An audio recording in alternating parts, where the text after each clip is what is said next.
Good day, everyone, and welcome to Tuesday, the 1st of July, if you can believe that. And every week I come in here, I look at the date, and I think, oh my gosh, where did this previous week go? The time seems to be flying by so fast. Anyhow, maybe it's just me, but maybe you feel the same way as well. This is Doug Fagan, your volunteer reader, coming to you today from the studios of the Audible Local Ledger here in Deer Crossing in Mashpee, Massachusetts. Today we'll be looking at the Tuesday edition of the Cape Cod Times for July 1st, as I mentioned earlier, and we'll begin this morning's analysis with a look at the weather. If you've had a chance to be up, you know it's kind of gray and overcast, and we had a bit of rain this morning. It's supposed to get better as the day goes on, but the weather for today will have a high of 78 degrees here on the Cape, and it has a couple of thunderstorms lingering in the area. Tonight it's going to be continuing to stay humid, a stray thunderstorm early, and it's going to get increasingly breezy as the day goes on with an overnight low of 70 degrees. Now, once we get through today, and we may have a possibility of sun later in the afternoon, but once we get through today, the rest of the week, Wednesday through Saturday, looks pretty good for your July 4th weekend. Wednesday, we're going to have, they're all going to be in the 80s. Wednesday, we're going to have a high of 81 degrees with mostly sun, humid, but sun coming through high clouds. Overnight low of 65 degrees on Wednesday. Thursday, bright sunshine the entire day. It says abundant sunshine, as a matter of fact, with a high of 85 degrees and an overnight low of 66 degrees. Friday, clouds and sun again, a high of 83 degrees and a low overnight of 62. And then Saturday, we return to bright sunshine again, high of 84 degrees and an overnight low of 66. So we're going to be in the 80s starting tomorrow through Saturday, 81, 85, 83 on Friday, and 84 Saturday. And the sun is going to be out for a change for the July 4th weekend. So whatever plans you have for outdoor cookouts or what have you, travel here and there, should be good. You should be good to go. All right, taking a look at the temperatures around the Cape, I'll give you the highs today: 83 in Plymouth, 78 in Buzzards Bay, and 81 degrees in Wareham on the west side of the canal. Crossing over one of the two bridges into Sandwich area, we have 79 as a high in Sandwich. The same holds true in Mashpee, Falmouth, Barnstable, Hyannis, Dennis. And then we move out to the elbow of the Cape, 77 degrees in Chatham as a high today. 79 is a high in Brewster, Eastham, Truro, and Provincetown. So very consistent temperatures throughout the Cape. Thinking of taking a dip today in Cape Cod Bay? Well, aside from looking out for the sharks, you should know that the water temperature there is 63 degrees. Not too bad. Wave heights 1 to 3 feet. Wind direction south-southwest at 12 to 25 knots. Now you'd rather swim in Nantucket Sound. Well, that's fine too.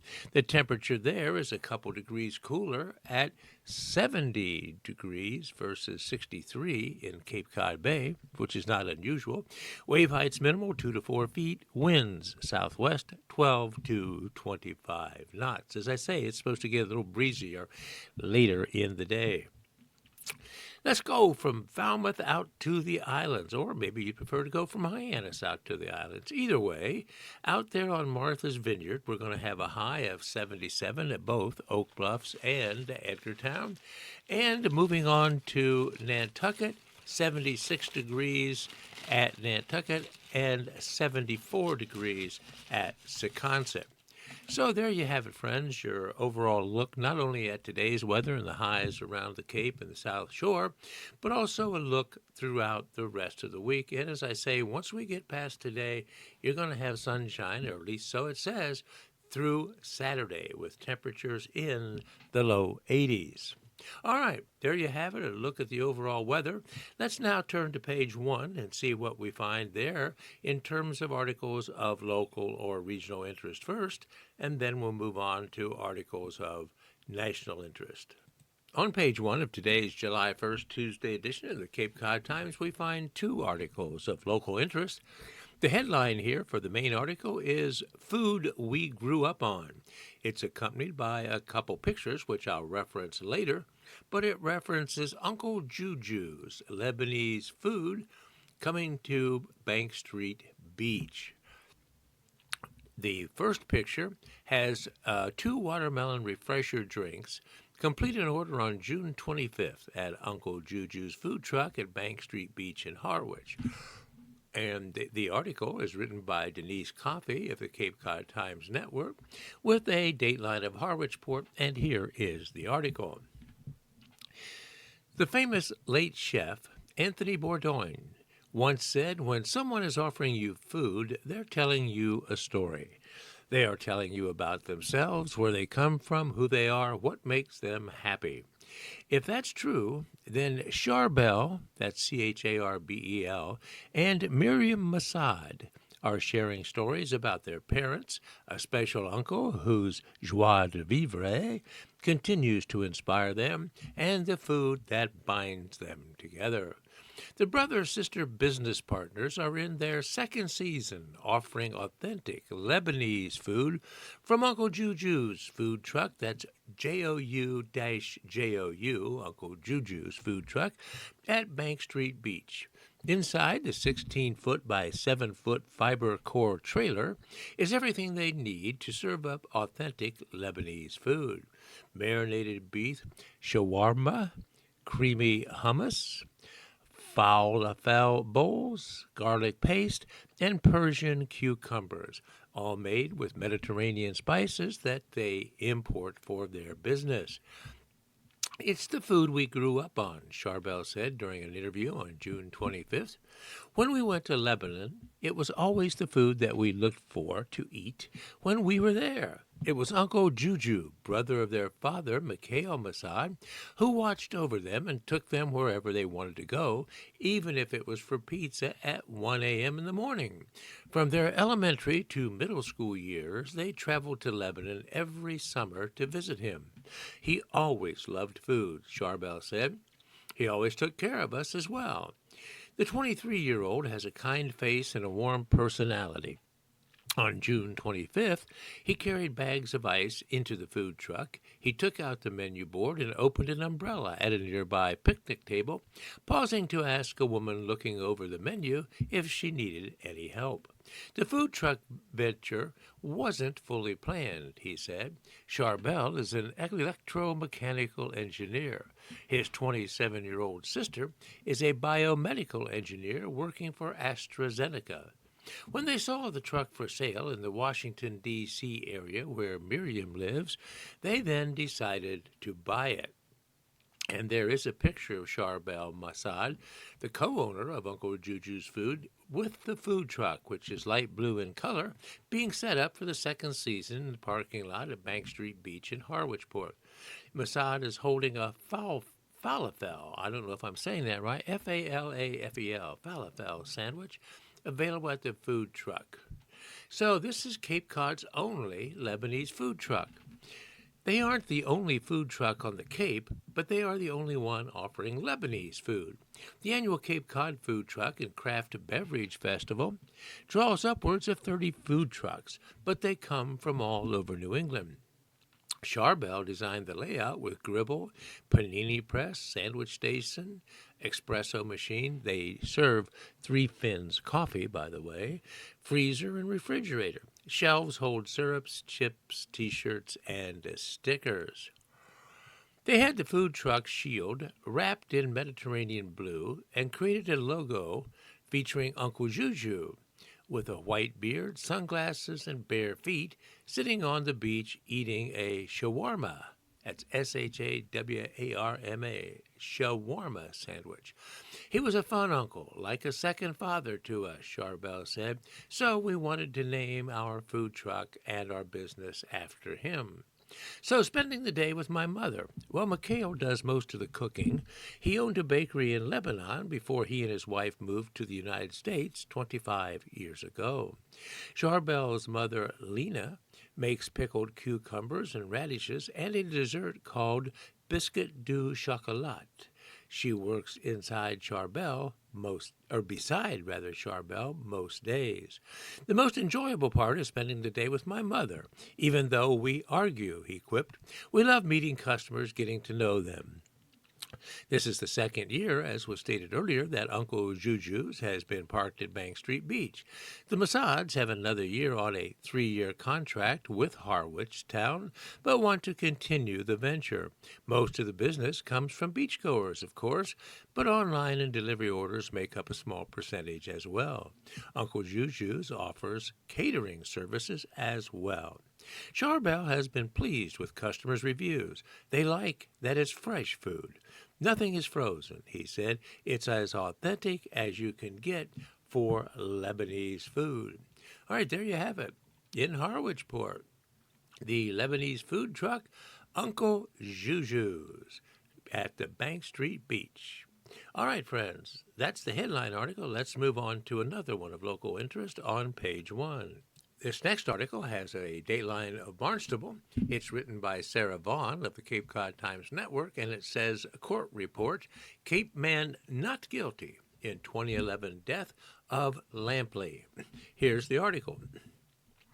One Cape Cod man was found not guilty on May 22nd in the death of Todd Lampley in Hyannis in the year 2011, according to Barnstable Superior Court records. But the criminal case against another man in relation to Lampley's death is ongoing. The not guilty verdict for defendant Curtis L. Collins, Jr., of West Yarmouth came after 4 hours of deliberations by the jury in the trial that was held from May 5 to May 22. The prosecution dismissed 2 firearms charges against Collins on May 21st. Collins was 31 and living in West Yarmouth when he was charged with murder on March 8th of 2023 and pleaded not guilty in Superior Court, according to court records.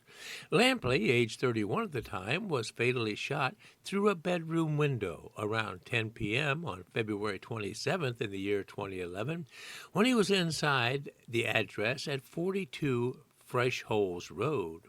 Prosecutors previously claimed Collins was watching television with Lampley in the bedroom before he went into the living room to make a phone call. Collins was the second person to be charged in Lampley's death. So there's a second suspect.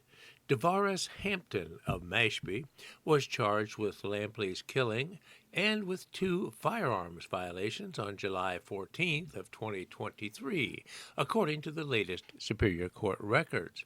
He pleaded not guilty when arraigned in Superior Court. Hampton's case is still active, and he is being held in Suffolk County Correctional Center, according to Superior Court records. A pretrial hearing was held on May 22nd, and a compliance hearing on June 30th, and a non-evidentiary hearing to dismiss is scheduled for August 8th in Superior Court. James M. Caramanica, Caramanica,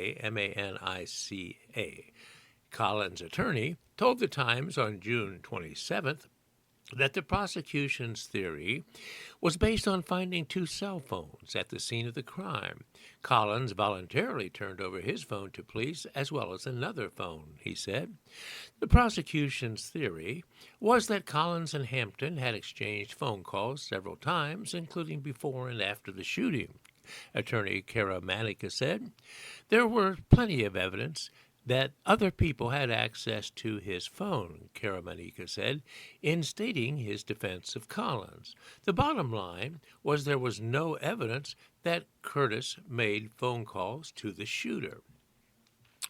Caramanica said that new information came out in the court case that Lampley's girlfriend, Tia Warren, had plenty of motive and was angry with Lampley. He said she had previously charged Lampley with assaulting her. Warren has since died, Caramanica said. Warren and her mother and Collins were in the house at the time of the shooting, and all three spoke with police, according to previous accounts. The trial was long, and the jury was very attentive and deliberated long and hard and fairly, Caramanica said. Asked why it took so long to charge Collins with the killing, Caramanica said his personal opinion was a change in the district attorney. There was no new evidence, he said. The previous district attorney had dropped the case. The charges against Collins stemmed from an investigation by the Massachusetts State Police Detective Unit assigned to Cape and the Islands District Attorney's Office and the Barnstable Police Department. All right, there you have it. That's the end of that article regarding the murder in the year 2023. Moving on to page 3, the Cape and Islands page. No real articles, only advertisements and a filler of the page with pictures. The one picture says Blessing of the Fleet, and it shows the Provincetown Harbor. Underneath the picture, it says, with the statue of St. Peter on board, the Pam and Todd boat leads the procession of boats into the harbor to be blessed at the 78th Blessing of the Fleet in Provincetown on June 29th. The blessing is part of the 29th Annual Portuguese Festival. Dancers from Rancho Folclórico de Nossa Senhora de Fátima in Cumberland, Rhode Island, performed before the procession from St. Peter's Church to Macmillan Pier. Bishop Edgar de Kahuna stood aboard the Provincetown too, as he sprinkled holy water on the procession of boats that made their way by the ferry docked at the end of the pier. These photos were taken by Marilee Casserly of the Cape Cod Times Network. Another picture shows dancers from the club performing at the end of Macmillan Pier during the 78th Blessing of the Fleet, and also another picture shows Bishop Edgar de Cunha as he sprinkles holy water onto the Pam and Todd as it passes by, carrying the statue of St. Peter. The Pam and Todd led the procession of boats that came into the harbor to be blessed on June 29th. And Provincetown Tom Cryer is shown. He is Daniel Gomez Liada. He leads a procession down Macmillan Pier for the Blessing of the Fleet as well. And finally, last picture shows Bishop Edgar de Cunha sprinkles holy water on the fishing fleet families that were part of the procession down to the end of Macmillan Pier. Again, those pictures reflect the 78th Blessing of the Fleet in Provincetown. I'm returning to page 1 now, and this next article I'll read for you is of national interest, and it says, 2 Idaho firefighters killed by sniper. There's a picture of people watching smoke from a fire after multiple firefighters were attacked in the Canfield Mountain area outside Coeur d'Alene, Idaho. This article is a USA Today article, and here it is for you. One firefighter was fighting for his life on June 30, while authorities in Idaho were trying to determine why. A sniper ignited a blaze before ambushing and fatally shooting 2 other responding firefighters. The sniper was found dead following a shootout with police. Kootenai County, that's Kootenai, Kootenai County Sheriff Bob Norris said. The wounded firefighter was in stable condition as of late June 29. Norris said law enforcement received a 911 call about a brush fire on the afternoon of June 29th and were notified a short time later that firefighters were taking gunfire. Officers locked down nearby neighborhoods and searched for the shooter in hilly terrain covered with thick brush, while smoke billowed from the growing fire. Officers exchanged gunfire with the shooter, said Norris. The discovery of the shooter's body on Canfield Mountain, a popular hiking destination outside the city of Coeur d'Alene, ended 6 hours of chaos that saw around 300 local, state, and federal officers flock to the area. This was a total ambush, Norris said at a briefing late on June 29th. These firefighters did not have a chance. One of the slain firefighters worked at Kootenai County Fire and Rescue, and the other worked for the Coeur d'Alene Fire Department. The wounded firefighter also works for the Coeur d'Alene Department. The shooting was a shock to residents of Coeur d'Alene, including Linda Tiger, age 80, who told the BBC she has lived in the city for nearly 3 decades. This has never happened here, Tiger said. Brian Hadley told the New York Times he was training for a mountain bike race near Canfield Mountain when he learned about the fire. Hadley told the outlet he heard 3 gunshots as he rode back down the mountain. It's heartbreaking, he said. Bruce Deming helped direct law enforcement to a trail near his property that leads to the area where the fire was set, the Associated Press reported. I just don't want to have to wake up in the middle of the night to figure if somebody's out prowling around my place, he said. At 1:21 p.m. local time, emergency dispatchers received a phone call reporting a fire on the east side of Canfield Mountain. The caller did not reveal his name and is not believed to have been the gunman. Firefighters arrived at the scene, and at 2 p.m., firefighters broadcast that there were shots being fired. Hundreds of law enforcement agencies responded to the scene of the shooting, and officers exchanged gunfire with the suspect, Norris said. Investigators used cell phone location data and discovered a signal on Canfield Mountain that had not moved since 3:16 p.m. Authorities honed in on the location and discovered the man who they believed to be the suspect. Just after 7:40 p.m., the Kootenai Sheriff's Office announced that a man had been found dead and lifted the order to shelter in place. Authorities found the shooter's body and a nearby firearm by using cell phone data location, Norris said. It's unclear how the suspect died, but Norris said law enforcement responding to the shooting had certainly exchanged gunfire with him. Idaho Governor Brad Little said he and wife Therese were heartbroken over the incident. Multiple heroic firefighters were attacked today while responding to a fire in North Idaho, Little said in a post on X. This is a heinous, direct assault on our brave firefighters. I ask all Idahoans to pray for them and their families as we wait to learn more. The attack on the firefighters happened outside Coeur d'Alene, which is a northwest Idaho city about 250 miles east of Seattle and 30 miles east of Spokane, Washington. Census data estimates say that a population of Coeur d'Alene is about 57,000 plus. It's located in Kootenai County, an area north of the Coeur d'Alene Native American Reservation. Kootenai borders Washington State and has a population of over 188,000 according to latest census estimates. The shooter's body was discovered on Canfield Mountain, which is a forested area that is a popular destination for hikers and mountain bikers. Canfield Mountain Natural Area is a 24-acre open space park that has trails rated intermediate in difficulty and a few advanced areas, according to the city of Coeur d'Alene. There are more than 25 miles of trails in the area, according to a Forest Service fact sheet. Some trails are steep and have ruts, rocks, roots, and other obstacles, the Forest Service said. Others have loose rock or steep drop-offs along the edge. All right, there you have it, a senseless shooting in Coeur d'Alene, Idaho area, where 2 firefighters were killed by a sniper. That story is still developing, and I'm sure more, including the name of the sniper and any background information that can be determined, will be coming out in the near future. Another article here on page 1 is of national interest. It says, the Supreme Court justices to hear campaign spending case, lower courts to reconsider decision on gender-affirming care, and all of this is by Maureen Grope of the USA Today Network with a dateline of Washington, D.C., and here's the article.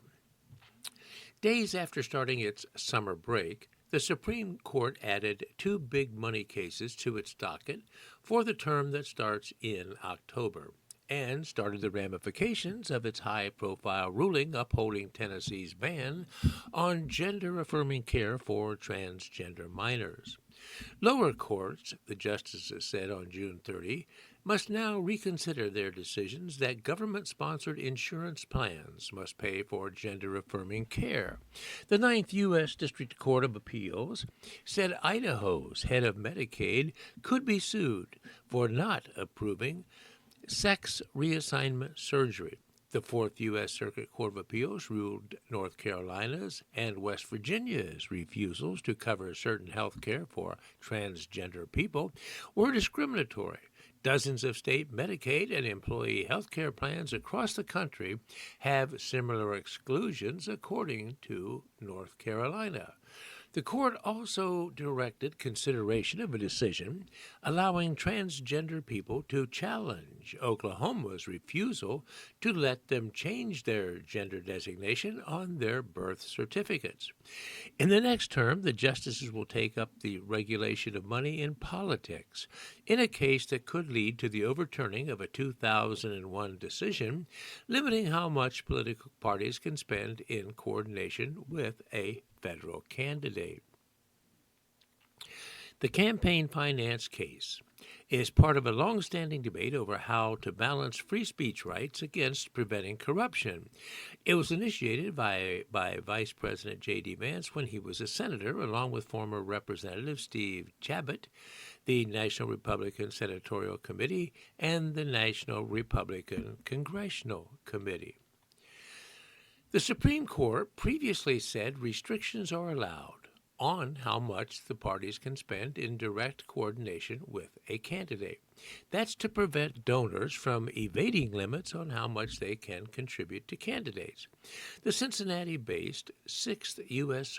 Circuit Court of Appeals rejected the challenge, saying their hands were tied by the High Court's 2001 decision.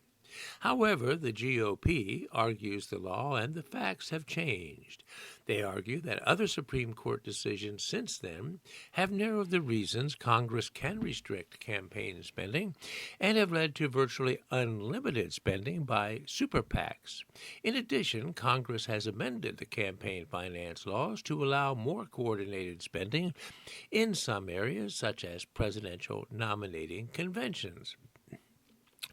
As a result, the challengers said political parties have been weakened and leading donors have turned to super PACs that act as shadow parties, hurting the political system. The justices will decide a copyright dispute between Cox Communication and a group of music labels in another case over alleged music piracy. A federal jury in Virginia decided in 2019 that Cox owed $1 billion in damages for violations by its Internet service users of more than 10,000 music copyrights. The Fourth U.S. Circuit Court of Appeals ruled in 2024 that the award could not stand, reversing part of the infringement verdict and remanding the case for a new trial on damages. However, the Fourth Circuit Court rejected Cox's request to escape the verdict entirely, finding that the company committed secondary copyright infringement by failing to address user piracy. Cox then appealed the decision that it was still liable for copyright infringement by users of its Internet service, despite the decision to overturn the verdict. The justices declined to hear an appeal by more than 50 labels, including Sony Music, Universal Music Group, and Warner Music Group, of an aspect of the lower court's decision that would result in a new trial to determine the amount of damages Cox must pay. The Trump administration had urged the Supreme Court to take up Cox's appeal and reject the petition by the labels. The High Court also decided June 30 not to hear a handful of other notable cases. It declined a years-long appeal from a white Texan claiming racial harassment at school in his predominantly Hispanic district. Brooks Warden sought to sue under the Civil Rights Act. The Austin Independent School District said Warden failed to show the alleged hostility was based on race rather than on his political views. Nor will the Supreme Court scrutinize Georgia's tax on strip clubs. The court rejected an appeal from a group of strip club owners, arguing the state's 1% tax on businesses that offer both nude dancing and alcohol violates the First Amendment's protections for free speech. The Georgia Supreme Court ruled last year that it does not. Among other objections to the appeal, lawyers for Georgia said there's no division among lower courts about the legal issues, so the Supreme Court doesn't need to get involved. The judges declined to hear a censorship complaint brought against the owner of Facebook by the anti-vaccine group founded by Health and Human Services Secretary Robert Kennedy Jr. As part of its Vaccinate with Confidence initiative, the U.S. Centers for Disease Control and Prevention worked with social media companies to promote trustworthy vaccine information.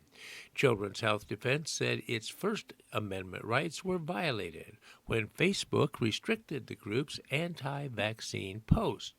Lower courts said Kennedy's group did not show that Meta was restricting the post at the direction of the Biden administration, so they concluded Meta cannot be sued as a private business for restricting free speech. The Supreme Court also rejected an appeal by American Airlines seeking to overturn a lower court decision barring the airline's intended partnership with JetBlue. The Justice Department and a coalition of states challenged the American JetBlue agreement in 2021, saying it hurt consumers by reducing competition in key markets. And pigs will not be on the docket.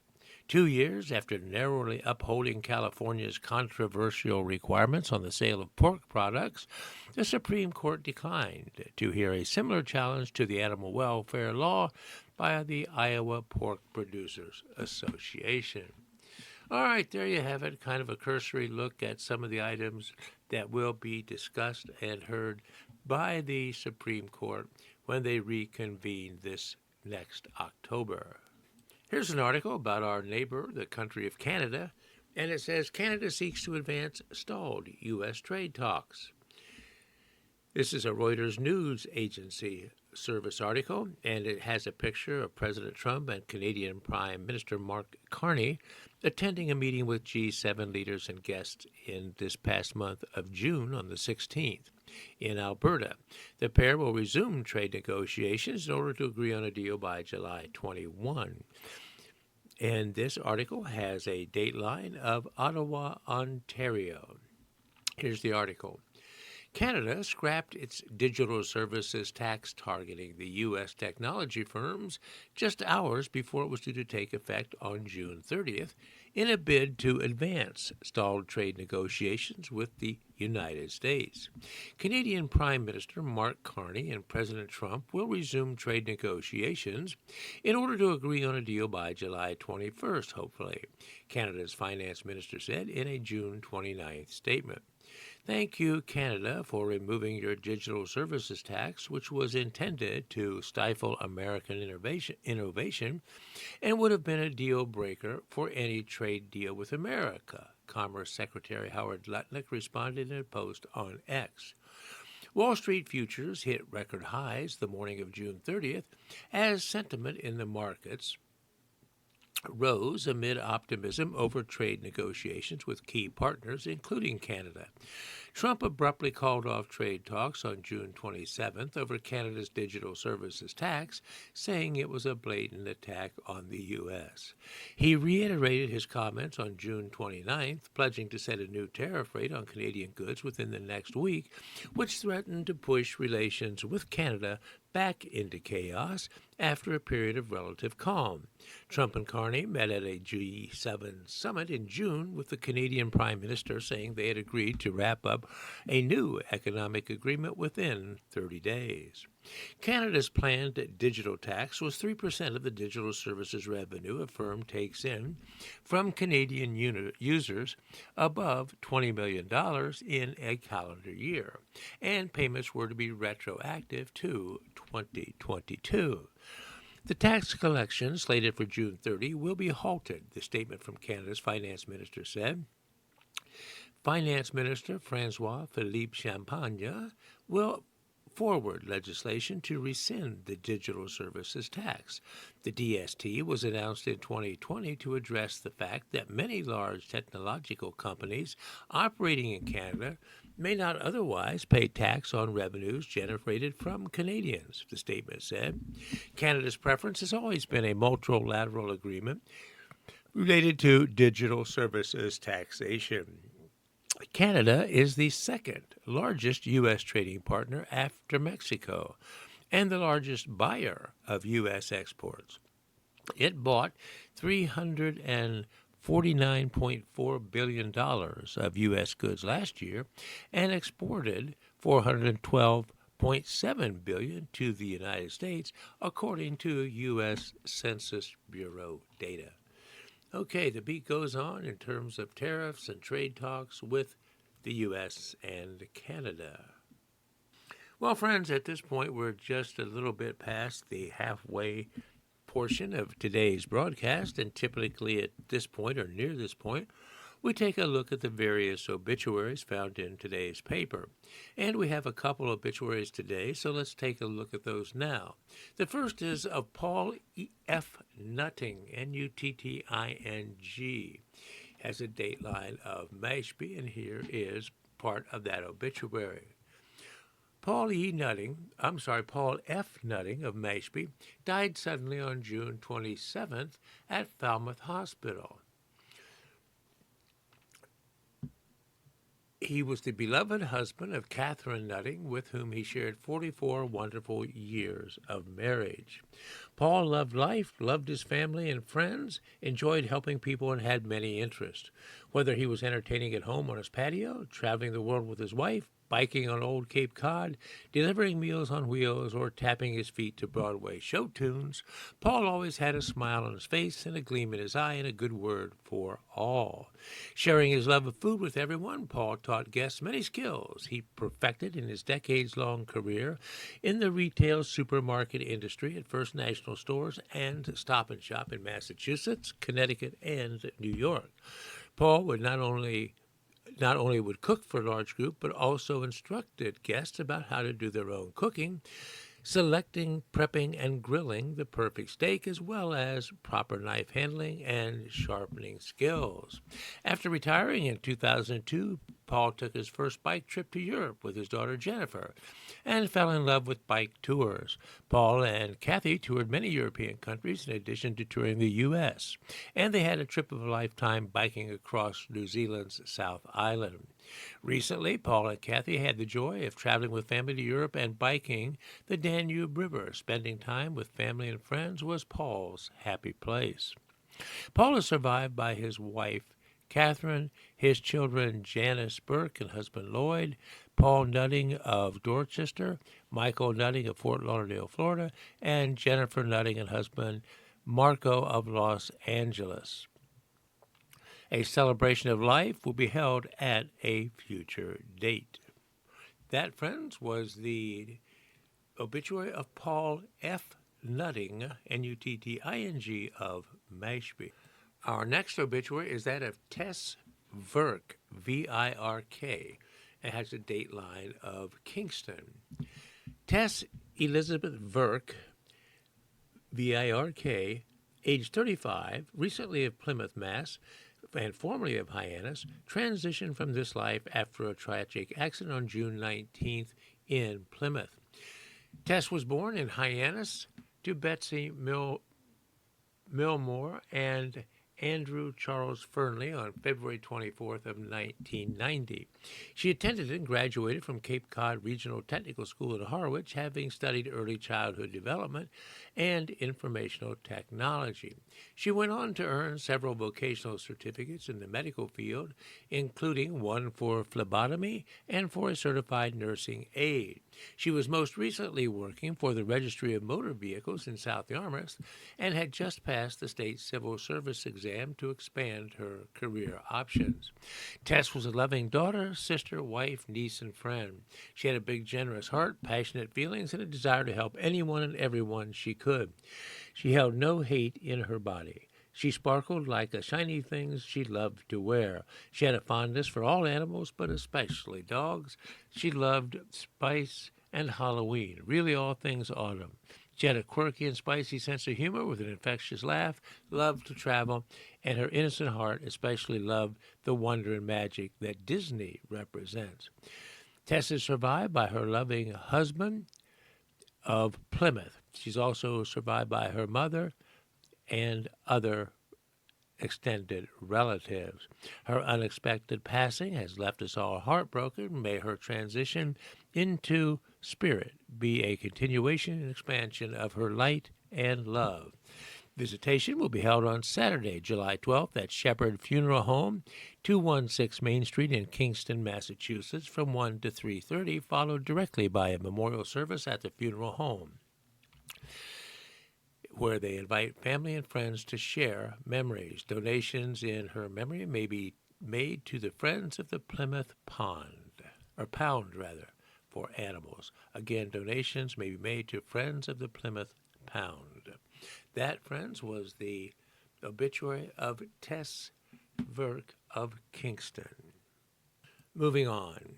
Well, with all the goings on in the country with ICE and arrests and deportations, it's obvious that we would probably have an article in the paper about that, and we do. This article is entitled Protesters' Quest, No Sleep for ICE. Crowds to make more noise outside L.A. hotels. This is a USA Today article.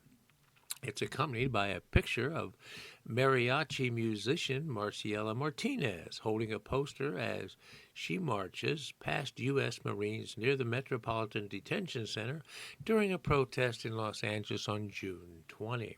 Here's the article. The clanging of pots and pans, the steady thud of beating drums, the honking of passing cars with waving flags sticking out the window, bands playing traditional Mexican songs, speakers shouting into megaphones, chants from dozens of people. All of this unfolding into the middle of the night outside the Home 2 Suites by Hilton in Montebello, California in late June.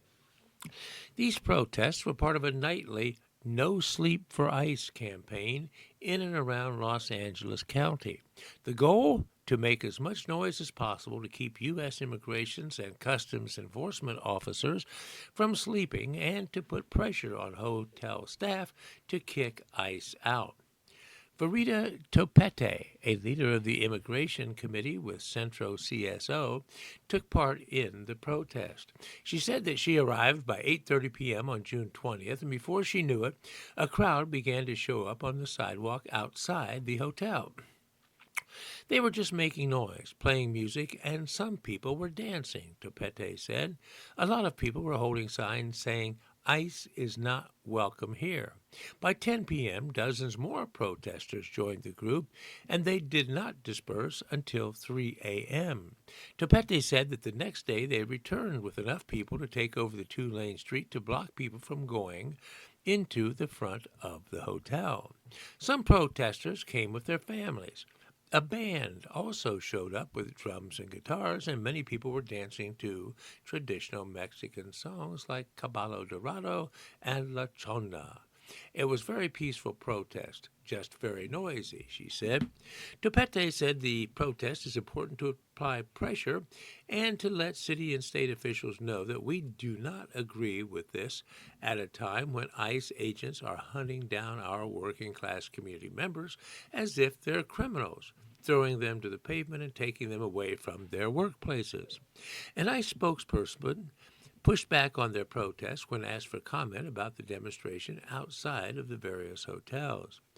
This violence is fueled by a disinformation campaign, which includes dangerous rhetoric by local elected officials, the ICE spokesperson said. Our brave officers are out there every day enforcing the laws set by Congress, removing public safety threats from communities, so said the ICE spokesperson. All right, a brief article about some interesting protests going on in Los Angeles against ICE and their actions. And here's another article referencing a bit about deportation. Its headline says, "A man who helped girl during the shark attack could be deported." Again, a USA Today article.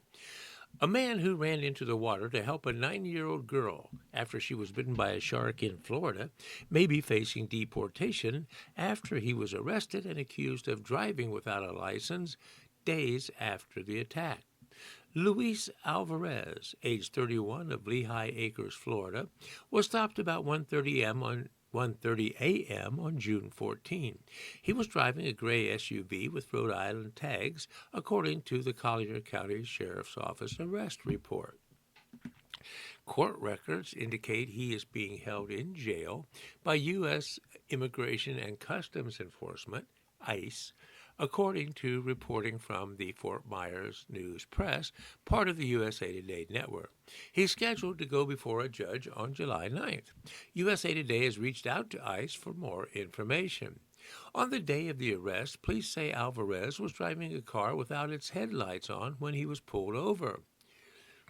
When asked for his license, Alvarez called up a picture of his employment authorization card on his phone. He told the arresting officer in Spanish that he had been in the country for 22.5 years and had never had a driver's license, according to the arrest report. Alvarez was arrested on a charge of driving without a license and was issued a warning for not having his headlights on. The arrest report said Alvarez is from Boeco, Nicaragua. Court records indicate he's being held in jail by ICE. Court records indicate Alvarez has no arrest history in Collier County. He was arrested on similar charges of not having a valid driver's license 4 times in Lee County, dating back to December 2023. He paid fines and had adjudication withheld by 3 different judges.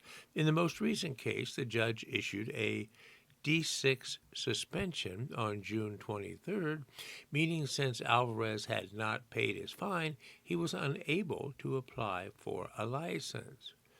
Alvarez was on the beach and ran into the water to help on June 11th when Lee Lendell, age 9, was bitten by a shark. Lendell's hand was nearly severed after the attack, which happened in the ocean a few feet off the beach in Boca Grande, Florida. Fast action at the scene and an airlift to Tampa General Hospital allowed surgeons to reattach her hand, and she is currently recovering. Alvarez went into the water first to scare the shark, her sister Raynell Lugo, who also helped during the rescue, said in an interview with Fox 4. He jumped into that area to bring her out when I was assisting Leah, said Lugo in the Fox interview. He went deep underwater, not even caring about the shark. He really went deep. He probably faced the shark.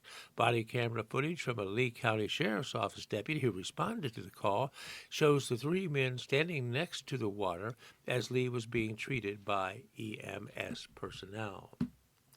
All right, that's the end of that article. Here's an article about Social Security up next. Hopefully it doesn't involve you, because it involves, as the headline says, Social Security steps up overpayment collection. This is a USA Today article as well. Here it is. Some Americans will start getting smaller Social Security payments in July. Don't worry, it's not because of the impending shortfall, although many might already be fretting about that. However, if the Social Security Administration happened to issue an overpayment in the past, the agency is now seeking to get it back. An overpayment can happen when a beneficiary fails to update a change in income, for instance, and as a result, Social Security overpays them. Or the Social Security Administration can incorrectly calculate a person's benefit. Social Security paid out nearly $72 billion in improper payments, most of which were overpayments during fiscal years 2015 through 2022, according to an August 2024 report from the Social Security Administration's Office of the Inspector General. Improper payments accounted for less than 1% of all benefits paid during that period. As of September of 2023, the agency had $23 billion in uncollected overpayments, according to the report. So, what are the changes coming in July? Well, some beneficiaries who've been overpaid could have their monthly Social Security benefits cut in half beginning in late July. In April, the Social Security Administration announced it would begin withholding 50% of benefit payments to overpaid recipients. That's a partial retreat from the SSA's initial announcement in March to withhold all of a recipient's benefit until the overpayment was recouped. Previously, the agency had been withholding only 10% of a recipient's benefit to recover overpayments. The Social Security Administration had lowered the recovery rate to that level after negative media coverage in 2023 about the agency's collection process, reporting how some folks had lost their homes after benefits were cut off to make up an overpayment. Innocent people can be badly hurt, then Social Security Chief Martin O'Malley said, according to the Detroit Free Press, a part of USA Today Network. The Social Security Administration tried to reclaim overpayments from about 2 million people in the fiscal year that ended September of 2023, based on data acquired in a Freedom of Information Act request. If overpaid, how do you pay it back? Well, under its new policies, the Social Security Administration said it would begin issuing overpayment notices on April 25 and would start withholding 50% of the recipient's benefit about 90 days or thereafter, or approximately June 24th at the earliest, until the overpayment is completely repaid. You can repay the overpayment by credit card, online bill pay, or check. For more information on repayment of overpaid benefits, people should, if in question, visit the Social Security Administration website. One can also request a waiver to not repay the overpayment if one believes it was not your fault, or if you cannot afford to repay it, or think it's unfair for some other reason, using a form on the SSA website. Good luck with that. All right, hopefully you're not one of those who's gotten an overpayment and will have to start paying money back to the Social Security Administration. Here's an article that could be interesting about notorious Mexican drug lord El Chapo. It says hacker for El Chapo helped hunt informants. The report details deadly tactics to intimidate and sometimes kill folks. This is a USA Today article. Here it is. A hacker working for infamous Mexican drug lord Joaquin El Chapo Guzman tapped into an FBI agent's cell phone data and Mexico City surveillance cameras to find, intimidate, and kill agency informants, according to a newly released federal report. The report from the Department of Justice Office of the Inspector General details how in 2018, the Sinaloa cartel enlisted a cyber agent to track the FBI's assistant legal attaché in Mexico City working on the case against Guzman. Guzman, considered responsible for the deaths of approximately 34,000 people, was sentenced to life in prison in 2019 after conviction on charges including running a criminal enterprise and murder conspiracies. The report, released on June 26, sheds new light on the already deadly tactics Guzman and the drug cartel employed to destroy resistance and cooperation with the police. Cartel members used information the hacker obtained to intimidate and, in some instances, kill potential sources or cooperating witnesses, according to the reports.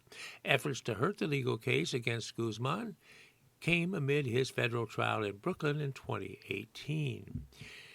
The hacker for Guzman obtained information, the report says, by monitoring who was going in and out of the U.S. Embassy in Mexico City and by tracking phone calls made by the FBI agent working on the case and by tapping into the city's surveillance camera system to follow that agent and see who he was meeting with. Legal attaché agents are highly trained investigators who work with law enforcement in their host country, according to the FBI. U.S. Embassy officials in Mexico and the FBI referred questions to the State and Justice Departments, who did not immediately return messages seeking comment. A lawyer for Guzman also did not immediately return messages seeking comment. The report does not say how many sources and cooperating witnesses were killed or intimidated. However, revelations about the extent to which the cartel affiliates managed to follow an FBI agent and get information to hurt a significant trial in the U.S. come as federal officials acknowledge the thorniness of the problem. The report, labeled an audit of the FBI's efforts to mitigate the effects of ubiquitous technical surveillance, said that recent technological advances have made it easier than ever for less sophisticated nations and criminal enterprises to identify and to exploit vulnerabilities in the global surveillance economy. All right, let's move on. Let's move over to sports, friends, for a few moments here. This next article said Cotuit Cavaliers playing for a new manager in Loren Hibbs. Picture of Loren Hibbs, who was hired in February to take over the Cotuit Cavaliers manager position. This is by Adam Kurjakian of the Cape Cod Times Network with a dateline of Cotuit. The Cotuit Athletic Association president, Fran Maycock, recently offered his perspective on the managerial situation for the Cavaliers, a Cape Cod baseball team. The Cavaliers have parted ways with Mike Roberts. Roberts was the team's manager for 21 years, winning the league championship 3 times and Coach of the Year honors twice. So why the change? Well, difference in philosophy, according to Maycock, who said before Saturday night's game between Cotuit and Bourne. Could he be a bit more specific? Well, Maycock replied with a quick, "No, I can't." Enter Loren Hibbs, that's Hibbs, who was hired in February to take over the Cavaliers' manager position. Hibbs was an assistant coach for Wichita State team that won the College World Series in 1989. He spent the majority of his career as a head coach for Charlotte, or as it was known some time ago, UNC, University of North Carolina at Charlotte. The roster was picked before Hibbs came on, and that has been an adjustment. I like everything about him, Maycock said of Hibbs. I think he's trying to pull together a team. He didn't get to pick the team. He was handed a roster. He's trying to sort it out. It's a real challenge when you don't get to choose your own players and have the right mentality. It takes time. So the challenge ahead, Hibbs knows, is that the Cavaliers, going into Saturday night's game were 2 wins, 8 losses, and 1 tie. He has an easygoing nature to him that makes you think he can roll with whatever punches he has to take. It's been a learning experience every single day, Hibbs said. I'm learning something new every day, how things operate and how things work. There's some very talented kids and some real good coaching up here. Maycock said Hibbs had excellent referrals, and maintained that while the win-loss record is important, it will not be the end-all of how Hibbs will be judged in his first year. We'd like to at least get a 500 team, which means we've made some progress because we're not there yet, Maycock said. So Hibbs has an attitude he wants to develop and improve each time out. Asked what he thinks would be a good way to judge his first season, Hibbs answered that it may be more process-driven. He wants to win games, but he also wants to develop his players and improve each time out. It's literally trying to be the best version of yourself each and every day, Hibbs said. If that means we win, we win. If that means we lose, we lose. Maycock was asked about the specific challenges of managing for the Cavaliers. Many of the Cape Cod Baseball League organizations are similar, but there are differences. He said, I think the community here is a lot tighter than some of the other franchises, Maycock said. It's really trying to get the community to realize that change is inevitable, and we've got to get through this managerial change. As stated, the Cavaliers are off to a tough start this season, but Hibbs has been encouraged from what he's seen from his players. As he said, it has been a learning process, but Hibbs likes the way his team has gone about its business. The players have been great, Hibbs said. The kids are focused on getting better as players, and we value the player development piece of it. Maycock sees success for Hibbs at Cotuit. over the coming years. I think he's going to be here for several years, Maycock said. Right now, it's a 1-year contract. That's kind of contradictory, don't you think, friends? The on-deck circle awaits the opening day. This is a picture of the Cotuit Cavaliers Lowell Field, ready for the opening weekend of Cape Cod play. And that photo was taken on June 13th. So the Cape Cod League is well under play, having played already about 11, 12, 13 games, depending on the particular team. If you haven't had a chance to get out and see a Cape Cod League, please do so. There is no admission fee, but certainly there's a request for donations, and you can see some of the top players in college baseball that are lower level grade-wise, that is sophomores and juniors, and some freshmen as well. All right, that's it for today, friends. It's been my pleasure to read for you on this Tuesday, July the 1st. And as we said, weather-wise, tomorrow and throughout the rest of the week will bring sunshine. So enjoy your day. Stay healthy, stay well, enjoy your day. Thank you for the pleasure of your time. I look forward to reading for you again next week. This is your volunteer reader, Doug Fagan, saying so long for now.